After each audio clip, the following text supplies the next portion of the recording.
Hello বন্ধুরা, চলো দেখে নি 1:45 বাজে দুপুরের খাবার খেতে বসবো। দেখে নি তার আগে এক ঝলক কি রান্না হয়েছে। একেবারেই ভাত খুব গরম, খুবই গরম ভাতটা।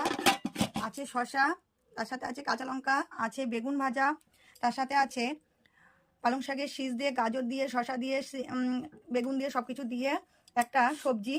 তার সাথে আছে মুগের ডাল।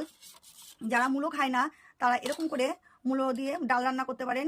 মূলোটা সেদ্ধ করে জলটা ফেলে দিয়ে মূলোটা ভেজে তারপরে ডালে দেবেন, একদমই গন্ধ লাগবে না মূলোর। এই মূলো দিয়ে মুগের ডাল আজকে রান্না হয়েছে। আর সাথে আছে এঁচুড়ের রসা। এঁচুড়ের রসাটা হয়েছে কাঁচা লঙ্কা হাবল দিস্তায় থেতো করে জিরে ভেজে গুঁড়ো করে এই এঁচুড়ের রসাটা রান্না হয়েছে। আর আছে শেষ পাতে কাঁচা তেঁতুলের টক। এই আজকে দুপুরের রান্না। কেমন লাগলো বন্ধুরা দুপুরের রান্নাটা?